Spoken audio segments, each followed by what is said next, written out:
4th of January, 1943.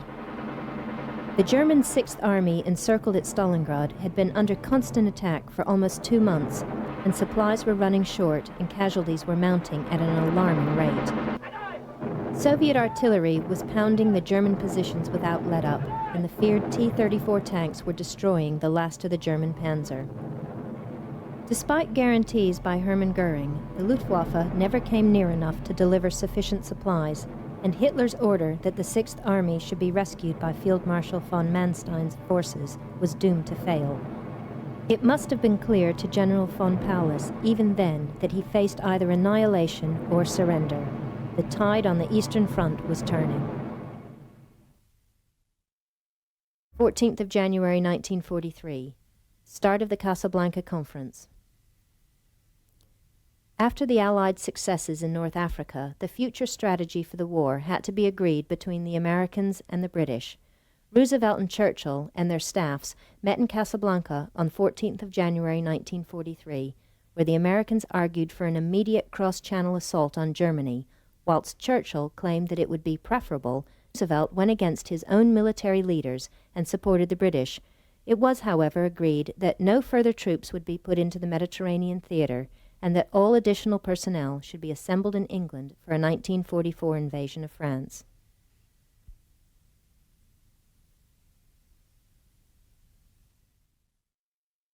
(16th of January, 1943). Leningrad fight. The siege of Leningrad lasted some 900 days from September 1941 through to January 1944. The Germans had cut all water and power supplies and were subjecting the population to a merciless air and artillery attack. The 3 million population was left to starve or freeze to death. But the people of the city refused to give up, establishing internal war industries and, more importantly, a supply line, the Road of Life, across the frozen Lake Ladoga. This vital link enabled supplies to be brought through and provided an important escape route for more than 500,000 people. 24th of January 1943. Last day of the Casablanca Conference. The Casablanca Conference between Roosevelt and Churchill and their staffs had started on January 14, 1943, and was now, on the 24th, on its last day. After Roosevelt had surprised his own commanders by agreeing to Churchill's wish to delay any invasion of France to the following year, he shocked them even further when he announced that nothing short of unconditional surrender would be accepted from any of the Axis powers. This policy was mainly to assure the Soviet Union, who now would have to wait another year before a proper second front was established, something they had been asking for ever since the battle for Stalingrad began. 26th of January 1943. Soviets capture Voronezh on the Don. The Russian winter was at its peak when part of Germany's Sixth Army surrendered at Stalingrad on 8th of January. This fact, and the Red Army's elation at their victory, resulted in widespread attacks wherever the German front was considered weak. The 500 kilometers, as the crow flies, between Stalingrad and Voronezh on the River Don was covered in just a little over 2 weeks, and the city was recaptured from the retreating German forces. The Soviet forces, taking 52,000 prisoners at Voronezh, were now only some 200 kilometers from the city of Kursk, where soon the largest tank battle in history was to take place. 2nd of February 1943. Germans surrender at Stalingrad. General von Paulus's Sixth Army had now been encircled in Stalingrad since November 1942 and had suffered horrendous casualties. The Luftwaffe's inability to deliver adequate supplies, Field Marshal Erich von Manstein's abandoned rescue attempt, and a counteroffensive led by Marshal Zhukov, deploying scores of T-34 tanks, all played their part in Germany's first serious defeat on the Eastern Front, and a humiliating surrender by von Paulus to the Soviet High Command. Ironically, Adolf Hitler had only a few days previously promoted von Paulus, as he had been told that no German field marshal had ever surrendered, so this was a first. 6th of February, 1943. Soviet Army reaches the sea at Azov, cutting off German Army Group A. It was, after the fall of Stalingrad, important for the Soviet Army to gain access to the sea, and the closest point was the easternmost part of the Black Sea, at Azov, only 30 kilometers west of the city of Rostov. The Red Army met stern opposition as it advanced through the Don Valley, the Germans being aware that a defeat in this sector of the front could have wide implications. And so it proved. The Soviet forces reached Azov on 6th of February 1943, and the German Army Group A was now isolated south of the River Don, with nowhere to go.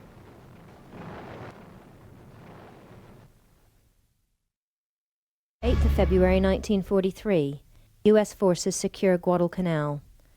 American forces had landed on Guadalcanal in the Solomon Islands on the 7th of August 1942, but Japanese forces held out in the north of the island. They were reluctant to give up the valuable Henderson Air Base. Reinforcement of both sides ensured a stalemate for the next 6 months, though the fighting was fierce and casualties extremely high. In the beginning of 1943, there were more than 50,000 U.S. troops on the island, and the Americans went on the offensive. By 4th of February, the Imperial Japanese headquarters accepted that Guadalcanal was lost and started to evacuate, and by the 8th of February, the Americans were in total control. 16th of February 1943, Rommel attacks U.S. forces in North Africa. Operation Torch had successfully landed large Allied troops in North Africa. By the 16th of February, the U.S. 8th Army had reached the Mareth line in Tunisia. Field Marshal Rommel now attacked, launching Operation Morgenluft. It was Rommel's aim to cause the maximum of casualties and confusion among the Green American troops, and with a little luck, to destroy the bases in Beaune and Constantine. However, there was little cooperation between Rommel and the commander of 10th and 21st Panzer Divisions, General von Arnim. Consequently, there was little chance for the Axis powers to achieve their major aims. 20th of February 1943. British 8th Army takes Medellin. Tripoli had fallen to the British 8th Army, and Montgomery was pressing forward towards Tunisia to take advantage of his present position and to deflect attention from the Americans approaching from the west.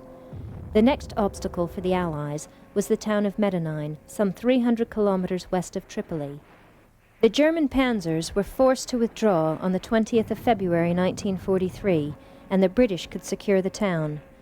Rommel mounted a counterattack at Medellin, but suffered a resounding, if rare, defeat, and 2 years of continuous combat had taken its toll on the German field marshal, who returned to Germany, sick and exhausted. 25th of February 1943. Allied troops recover Kasserine Pass. The war in North Africa had swung decidedly in Allied favor, but again Field Marshal Rommel surprised. He unexpectedly attacked the U.S. 1st Armored Division at the Kasserine Pass in Tunisia. The attack was a bitter lesson for the quite inexperienced GIs who were ill-prepared for confronting the battle-hardened soldiers of the Deutsche Afrika Korps. The Germans, led by General von Arnim, after Rommel's return to Germany, almost succeeded in breaking the pincer established by the Allies, but on the 25th of February 1943, the Allied troops managed to retake the important Kasserine Pass. 2nd of March 1943. Start of the naval battle of the Bismarck Sea. The Bismarck Sea, north of Papua New Guinea, was to become the scene for another important Allied victory during the war in the Pacific. A Japanese reinforcement convoy was attacked on the 2nd of March 1943 by Allied torpedo boats and aircraft just of lay on the Huon Gulf. The raid came as a complete surprise for the Japanese commander and was to last through to the 5th of March and totally shattered the Japanese fleet. The Battle of the Bismarck Sea was yet another vital sign of the changing fortunes of war in the Pacific. The Japanese were being stretched, and their industrial base was not able to match the Americans' very large production. 3rd of March 1943. Spitfire versus Messerschmitt over the English Channel. The confrontation between the Spitfires and the Messerschmitt 109s did not end with the Battle for Britain, but carried on in other theaters of war. The Battle of Britain pilots could now be considered veterans despite their tender years, most still in their early 20s, but prepared to carry on till the war was over, and always aware of their own mortality. On the 3rd of March 1943, a squadron of RAF Spitfires, returning from escort duty, encountered a flock of Messerschmitts just north of the Channel Islands, and in the dogfight that followed, 4 Germans were shot down. No British losses. 17th of March 1943. General Patton restores original front line after Rommel's attack. Rommel had attacked American positions in Tunisia and pushed back the inexperienced GIs. However, Rommel was by now a sick and exhausted man and had to leave North Africa for good. General George Patton mounted a counterattack against the enemy, now commanded by General von Amen, a competent soldier, but not in Rommel's league. The Grant tanks, normally not a match for the German Panzer, are in the ascendancy. They not only outnumber the Germans, they are not short of ammunition, and more importantly, fuel. And by the 17th of March 1943, Patton has restored the original front line. 20th of March 1943. The British Eighth Army attacks the Mareth line in Tunisia. The ring around the Axis powers in Tunisia was tightening. After a resounding defeat of one of Rommel's counterattacks at Medellin, Montgomery's Eighth Army had closed up to the powerful defenses at the Mareth line. On the 20th of March, Montgomery opened his attack and sent a detachment to the south, thereby exposing the vulnerable right flank of the Mareth line. With the German positions being under pressure on 2 fronts, they had to cede. In addition, they couldn't bring in reinforcements as the U.S. First Army had reopened their offensive in the west. The Desert Rats broke through the Mareth line. The 18th of April 1943. Walrus rescues Spitfire pilot ditched in the English Channel. British fighter pilots that ran into trouble, either on bomber escort duty or patrolling the English Channel, often found that the only option open was to ditch in the sea, and constant patrols were flown to locate the survivors. Once located, a seaplane, normally a Walrus, was dispatched to pick up the unfortunate pilot. If you can possibly go in and help a mate, and this was a fellow Spitfire pilot, I couldn't leave him to die without trying to do something. If truth must be told, the rescues were not 100% altruistic. At the time, a new Spitfire cost approximately £2,000, whilst £20,000 was needed to train a pilot. 7th of May 1943. Tunis and Bizerte fall to the Allies. The German forces in North Africa was, in the beginning of May 1943, penned into an ever-narrowing bridgehead around Bizerte and the city of Tunis. Everything was prepared for the final effort to drive the Germans out of Tunisia and North Africa. The attack was launched on the 6th of May with a concentrated artillery barrage, followed by an engagement where the Germans had 13 depleted divisions to put up against 19 complete Allied divisions and 130 panzers to face 1,300 Allied tanks. Inevitably, on the 7th of May, Bizerte and Tunis fall, and the war in North Africa is almost over. 13th of May 1943. Tunisia falls. Allied forces had completely surrounded the Germans in Bizerte and Tunis by the 7th of May 1943. Some 250,000 German and Italian soldiers surrendered, and the German commander Armin was himself captured on the 12th of May. The titular head of all Axis forces in North Africa, the Italian Field Marshal Giovanni Mezze, was surrendered to New Zealand forces on the 13th of May, and General Alexander sent the following cable to Churchill. "Sir, it is my duty to report that the Tunisian campaign is over. All enemy resistance has ceased. We are masters of the North African shores." The Desert War was over. The 8th of June 1943. The convoy battles expand. The U-boat pressure on the North Atlantic convoys changed significantly during the first half of 1943. the losses in tonnage for January was 203,000, and by February they had risen to 359,000 tons, and March saw the loss of a staggering 627,000 tons. But the figures for April and May were 245,000 and 165,000 tons respectively, and the June figures were only 18,000 tons. The reasons for the flagging German success were several, but probably the most important was increased Allied air cover, added to experience gained with each new convoy. 13th of June 1943. Vergeltungswaffe, German for retaliation weapon, gave the initial to the V-1 rocket, the first guided missiles ever to be fired in anger. The Fieseler Fi-3 flew for the first time on Christmas Eve 1942, but heavy bomber raids on the site delayed further testing as the Germans had to relocate to East Prussia. But finally, and after losing many launch sites in France to further bomber attack, on the 13th of June, the first V-1 was fired against London.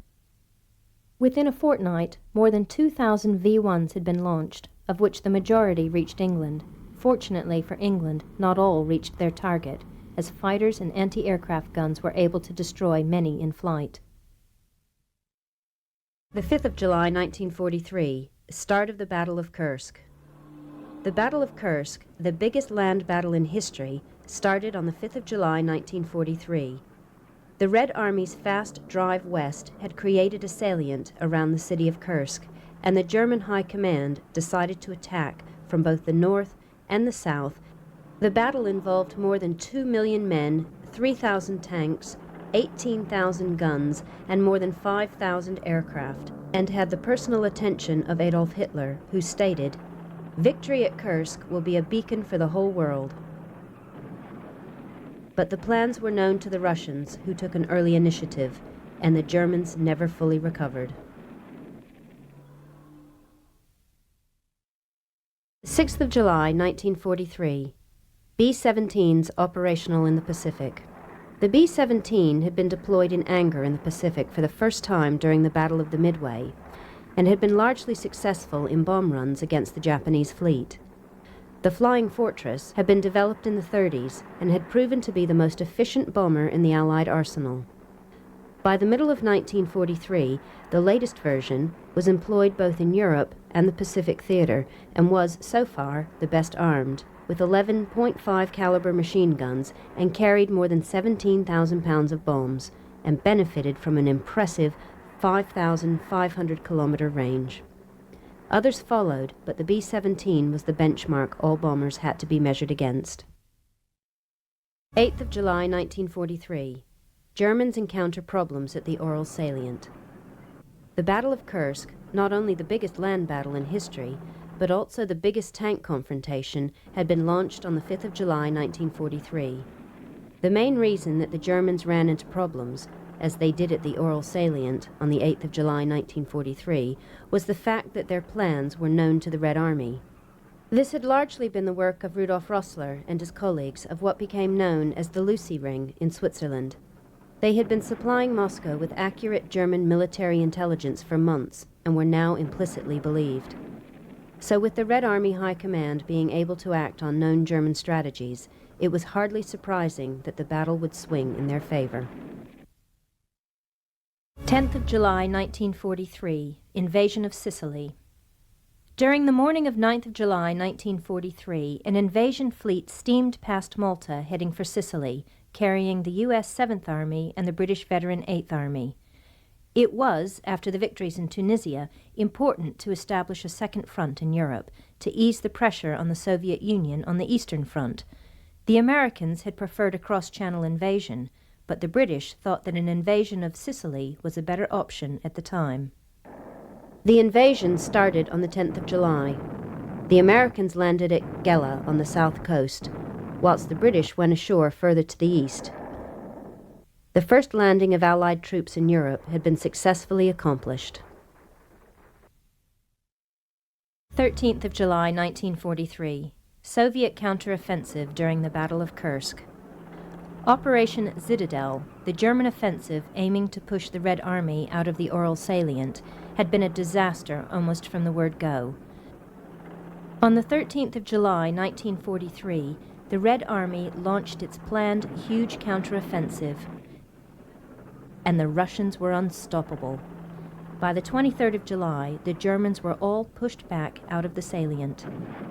The German losses had been devastating. In one day, they had lost more than 200 panzers and 25,000 men. Though the Battle of Kursk would last another few weeks, by now the outcome was inevitable. The 25th of July, 1943. Mussolini falls. Benito Mussolini, born on the 29th of July, 1883, had formed the Italian Fascist Party, Fasci di Combattimento, in March 1919, and had been invited by King Emmanuel II to form a coalition government on the 28th of October 1922, after the fascists had threatened to march on Rome.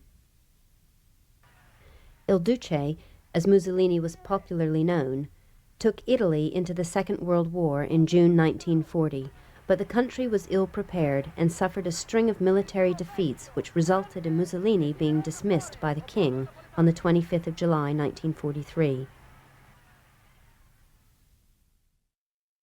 The 26th of July 1943. RAF raid on Hamburg. The northern German city of Hamburg had been bombed by the U.S. Air Force in a daylight raid on the 25th of July 1943, the main targets being the port and industrial installation. During the night of the 25th and 26th of July, RAF Bomber Command also raided the city. Air Chief Marshal Sir Arthur Harris, Bomber Harris, set out to demonstrate what could be achieved by the application of sophisticated equipment and tactics. Some military historians claim that night raids were never accurate enough to specify targets, and that the purpose of the RAF raid was to terrorize the civilian population. 5th of August, 1943. Soviet forces capture Orel. The Battle of Kursk had started on the 5th of July, 1943, and was to go down in history as the biggest land battle ever. The purpose of the operation, codenamed Operation Citadel by the Germans, was to recapture the Orel salient from the Red Army. The Germans had attacked from north and south in an effort to cut off the main Soviet forces in a pincer movement, but only managed to make a small dent in the salient, though they did hold Orel. A huge Red Army counteroffensive drove the Germans back out of the salient, and on the 5th of August, after very heavy fighting, the towns of Orel and Belgorod were again in Soviet hands. 17th of August, 1943. B-17 raid on Regensburg and Schweinfurt. The American daylight air raids against continental targets had increased dramatically through 1943. The raids against the Messerschmitt factory at Regensburg, near the Austrian border, and the ball bearing plant at Schweinfurt in South Germany were the first major long-distance raids.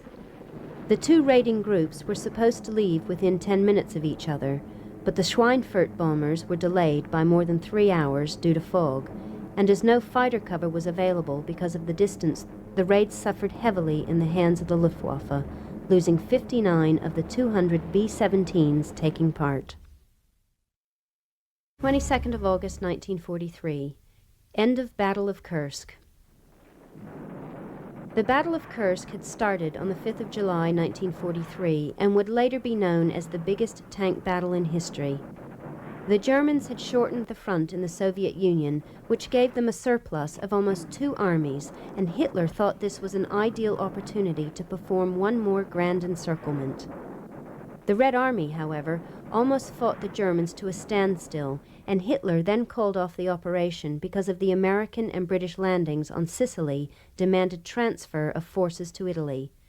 As a result, the strategic initiative in the East passed to the Soviet forces permanently.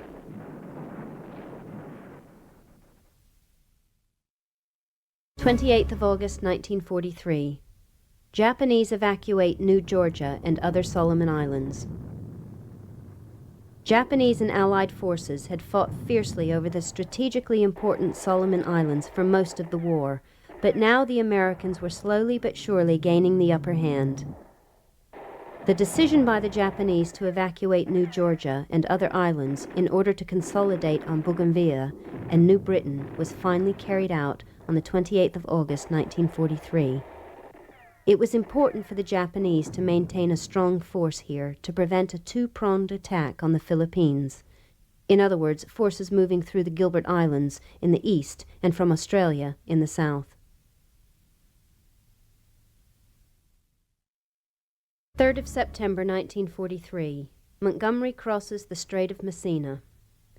The American 7th Army and British 8th Army, commanded by Patton and Montgomery respectively, had invaded Sicily on the 10th of July 1943 and had gained total control of the island some 6 weeks later.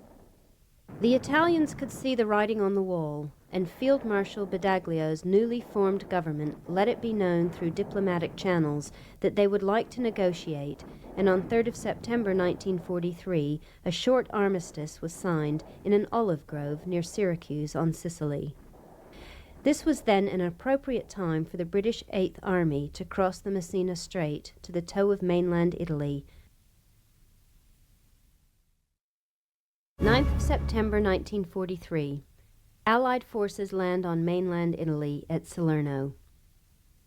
The Italian government of the anti-fascist Marshal Badoglio had signed an armistice with the Allies in Syracuse on 3rd of September 1943, and on the 8th of September, Italy's surrender was announced.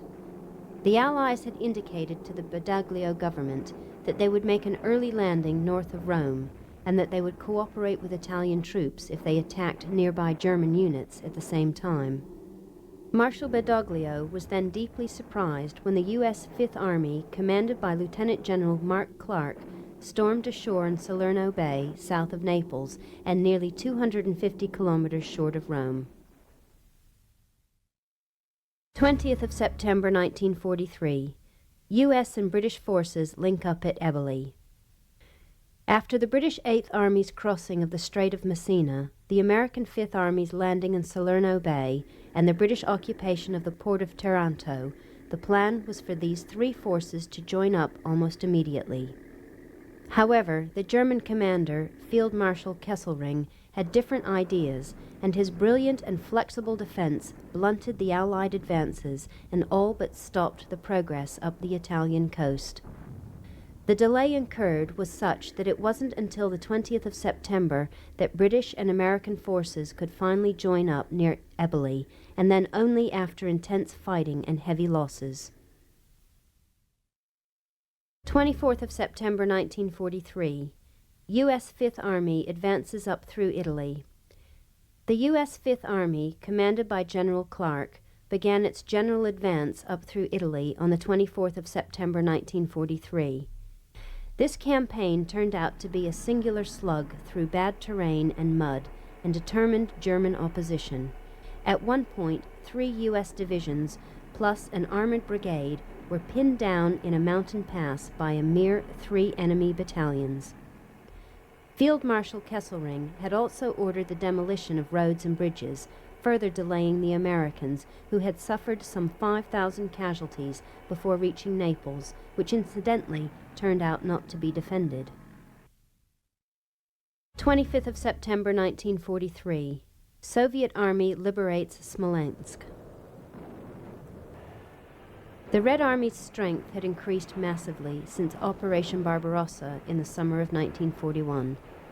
In the autumn of 43, the original 175 infantry divisions had grown to 513, and the armored brigades had risen from 78 to 290. Soviet military strength had tripled in only 2.5 years, despite enormous losses on the battlefield. Hardly surprisingly, the Soviet summer offensive had gone well, and by the autumn, the Donets Basin was within reach, and on the 25th of September, the city of Smolensk was liberated. 1st of October 1943. U.S. Fifth Army enters Naples.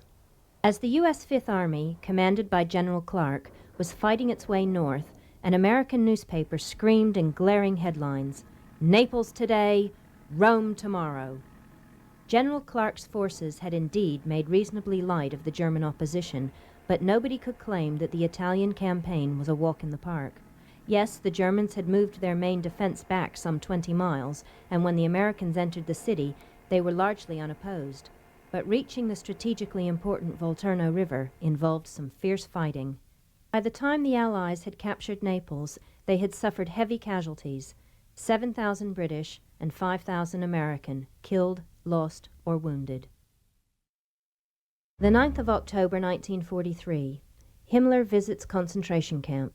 Heinrich Himmler had joined the National Socialist Party back in 1925 and had been chief of the early SS and later the Gestapo. As head of the German police forces from 1936 through to 1945, he was the man in charge of the extermination of Jews and the suppression of any opposition to the regime. Himmler took the Jewish problem seriously and worked arduously to assure the highest level of efficiency in the death camps, where he was a frequent visitor. The Gestapo leader was to be captured by the British Army in April 1945 and was scheduled to stand trial as a war criminal, but committed suicide shortly after his arrest. 12th of October 1943. Allied troops establish front from the river Volturno to Termoli in Italy. The U.S. Fifth Army had reached the Volturno River north of Naples on the 7th of October 1943, where Field Marshal Kesselring had withdrawn to and established a new line of defense. By the 12th of October, General Mark W. Clark, commanding the U.S. Fifth Army, had together with the British established a fairly solid line across the Italian peninsula from the Volturno through to Termoli. The Germans and the Allies were, however, not only facing each other, but particularly inclement weather. Usually the winter rain started in this area in the beginning of November, but in 1943 it came a month early. 13th of October 1943. Italy declares war on Germany. It has been claimed with some justification that most Italians were reluctant partners in the alliance with Nazi Germany, and when Prime Minister General Pietro Badoglio surrendered to the Allies on the 8th of September 1943, he was largely supported by the country. But the unconditional surrender was only the first step. Just over a month later, on the 13th of October, the Badoglio administration declared war on Germany, in line with pledges made earlier, both to the Allies and the Italian people. At this time, the Italian government was also reorganized on a broader, more democratic basis, more in keeping with the new times. 18th of October 1943. Yugoslav partisans in the ascendancy against the Germans. Marshal Tito's partisans had won de facto control of part of Bosnia in 1942 and had formed a provisional government, the Council for National Liberation. The partisan government extended their activities against the Germans throughout 1943. They managed to build up a well-equipped army of more than 100,000 men and conquer more than 100,000 square kilometers of territory. In late 1943, British and American military missions joined the Liberation Army, and eventually they refused to recognize the authority of the government in exile. 22nd of October 1943. The Corsair in action over the Pacific. The American fighter bomber, the Corsair, was not originally ideally suited as a carrier-borne aircraft due to a number of design problems, predominantly poor visibility when landing and weak landing gear. However, the problems were eventually solved, and the Corsair went on to serve both the Royal Navy and the U.S. Navy well, proving itself an outstanding fighter as well as excellent in a ground attack role. Alongside the Grumman Hellcat, the Corsair helped the American carrier force to establish and maintain superiority over the Japanese in the Pacific from 1944 through to the end of the war. 1st of November 1943. U.S. Marines land on Bougainville. American advances in the strategically important Solomon Islands during 1943 had forced the Japanese to withdraw to Bougainville. An American landing on 1st of November 1943 then aimed to secure the island's harbors and airfields, which had serviced the Japanese operations in Guadalcanal. The landing in Empress Augusta Bay bypassed the main Japanese force and secured an important bridgehead against little opposition, and the Americans could start to build airstrips within 2 days. 2 Japanese attempts to counterattack on the 1st and 7th of November were successfully beaten off. 6th of November 1943. Soviet Army enters Kiev. After routing the Germans at the Battle of Kursk, the Soviet Army made steady progress on the Eastern Front throughout the latter half of 1943. In early November, the Ukrainian capital, Kiev, was the next target. 2 years previously, the Germans had taken some 600,000 prisoners here, and the occupation had cost at least 200,000 civilians their lives. On the 6th of November, the First Red Army forces enter the city against fierce opposition, fighting for virtually every street and every block, but inevitably the Germans are driven out and beyond the strategically important Dnieper River. 17th of November 1943. Soviet T-34 tanks against German Tigers. Interestingly, the early German tanks were not particularly powerful, but achieved their superiority through their audacious deployment. It was later in war that the mighty Tiger arrived on the battlefield, where on the Eastern Front it faced the Soviet T-34. It was, in fact, the superiority of the T-34 over current German panzers that initiated the hasty design and building program of the Tiger, and too hasty. Though a powerful weapon, its bulk made it difficult to maneuver, and it suffered frequent breakdowns, and despite the Tiger's ability to outshoot almost any Allied tank, it was still the T-34 that came out on top. The 18th of November 1943. RAF drops 350 4,000-pound bombs on Berlin. Both the American Air Force and the RAF had been mounting bombing raids against Germany itself since the Battle of Britain in the autumn of 1940. Whilst the U.S. Air Force Bomber Command mainly did daylight raid against specific and identifiable military targets, the RAF predominantly raided at night, particularly if no fighter escort was available. On the 18th of November 1943, the target for RAF Bomber Command was Berlin, and no less than 350 4,000-pound bombs were dropped on the German capital, part of a continuous attack that was to last through to May 1945. 22nd of November 1943, start of the Cairo Conference. President Franklin D. Roosevelt, Prime Minister Winston Churchill, and Generalissimo Chiang Kai-shek met in Cairo between 22nd and 26th of November 1943 to define the Allies' aims with respect to Japan. As the Soviet Union wasn't at the time at war with Japan, it was not represented at the conference. A few days later, on December 1st, the U.S. government released a joint statement signed by all the participants in which they declare their determination to pursue the war until Japan surrendered unconditionally. The signatories stated that their governments sought no territorial or other gain. 23rd of November 1943, U.S. Marines complete capture of Tarawa. The American attack on the Tarawa Atoll in Gilbert Islands had started on the 20th of November against a determined Japanese defense. The small island of Betio, in particular, saw some of the fiercest fighting during the Pacific War. The U.S. Marines were often fighting against an unseen enemy, as the Japanese defenders had dug themselves in and created underground fortifications, in addition to which they did appear to be willing to fight to the last man and bullet.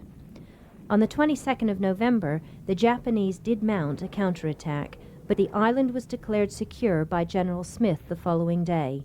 There was only 17 Japanese left alive. 25th of November 1943, ball bearing factory in the Ruhr bombed. The German industrial heartland, particularly the Ruhr area, was an obvious and important target for Allied bombing raids on mainland Europe.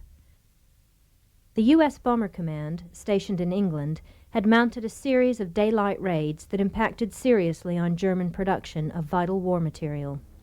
The strike against the ball bearing factory in the Ruhr on the 25th of November 1943 was typical. Well-armed B-17s with little or no fighter cover, but flying in disciplined defensive formations, were entering German airspace with impunity and fending off fewer and fewer German Messerschmitt fighters.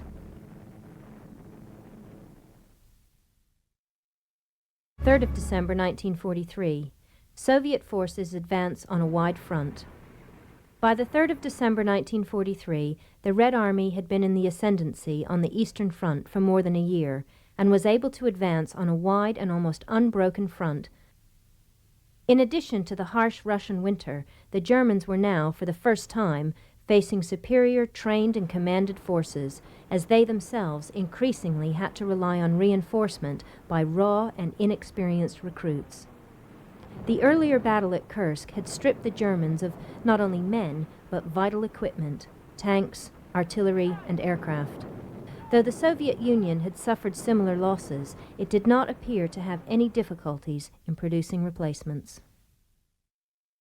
12th of December 1943. Rommel is appointed Commander-in-Chief of Fortress Europe. It was obvious to the German High Command that it would only be a matter of time before the Allies would attempt a landing on Europe's Atlantic coast. Hitler had, earlier in the war, ordered the building of a defensive wall in Normandy, and it was now likely that this now impressive barrier would be put to the test. On the 12th of December 1943, Field Marshal Erwin Rommel was appointed commander of Army Group B, the German forces on the Channel coast, and was hence in charge of Fortress Europe, the popular name for Atlantic Wall. It is doubtful if the Desert Fox was enthusiastic about these installations, as they were contrary in the extreme to his own tactical thinking. 26th of December 1943. Soviet forces attacked the Kiev salient. The whole Russian front, from Smolensk down to the Black Sea, had been on the move since mid-September 1943, and the important city of Kiev had been taken by the Red Army on the 6th of November. The salient near Kiev, held by the Germans and created by the Soviet forces' fast advance, came under attack on the 26th of December, at a time the Germans were facing a winter that was even harsher and more frightening than the two previous ones. Considering the conditions, it would have been difficult to ascertain what or who killed most Germans, the Red Army or the appalling winter. But the casualties were mounting at an alarming rate. 29th of December 1943. U.S. Marines capture Cape Gloucester airfield. On Christmas Day 1943, a huge fleet had sailed up the Vitiaz Strait between Papua New Guinea and New Britain to land the U.S. 1st Marine Division at Cape Gloucester on the western tip of New Britain. Besides securing the island itself, the main objective was to capture the Japanese-held airfield at Cape Gloucester, as the Japanese could mount bombing raids from there to Papua New Guinea, the Solomons, and even Australia. As most of the Japanese occupied territories in the Pacific, this target was also fiercely defended, but the better-equipped Marines were able to capture the airfield on the 29th of December.